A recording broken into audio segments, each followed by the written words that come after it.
Hello everyone, welcome to Likhita diaries. ఇవాళ breakfast special ఇన్స్టెంట్గా అయిపోయే క్రిస్పీగా ఉండే రాగి రవ్వ దోశ అండి. అసలు మైదా అనేదే వాడకుండా చేస్తున్న రెసిపీ అండి. ఎలా చేయాలో చూద్దాం. 1 కప్పు రాగి పిండి,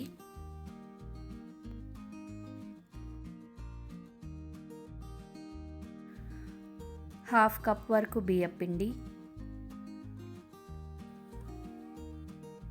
అలాగే బియ్యం పిండి ఏ కప్తో అయితే హాఫ్ కప్ తీసుకున్నామో అదే కప్తో బొంబాయి రవ్వను కూడా యాడ్ చేసుకోవాలి.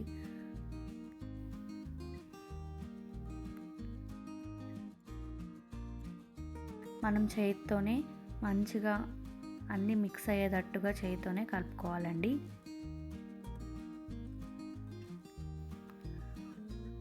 నీట్గా అలా చేతితోనే ఏ లంప్స్ ఉండలు ఏమి లేకుండా కలుపుకోవాలండి.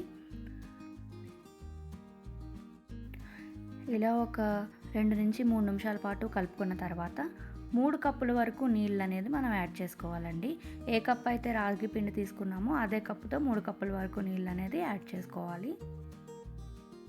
ఇలా నీళ్ళు యాడ్ చేసుకున్న తర్వాత చేతితోనే మంచిగా కలుపుకోవాలండి.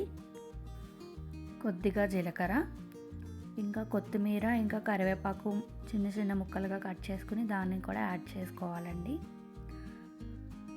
అలాగే తగినంత సాల్ట్ యాడ్ చేసుకుని ఒక 15 నిమిషాల పాటు పక్కన పెట్టుకోవాలి. పెనానికి ఆయిల్ అప్లై చేసుకుని బాగా వేడెక్కిన తర్వాత మాత్రమే ఉల్లిపాయలు అనేవి ఆ పెనం మీద వేసుకోవాలండి.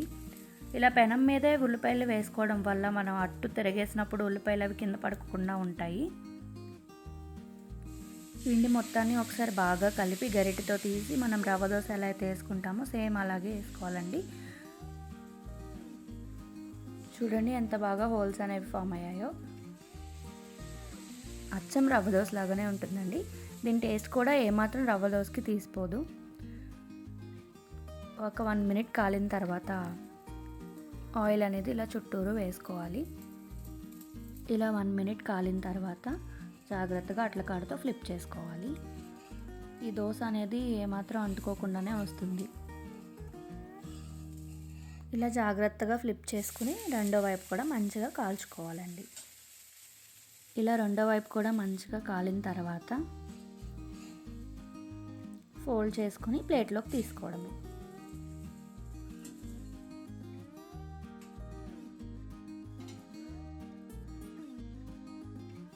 చూడండి మన దోశ ఎంత బాగా కాలిందో,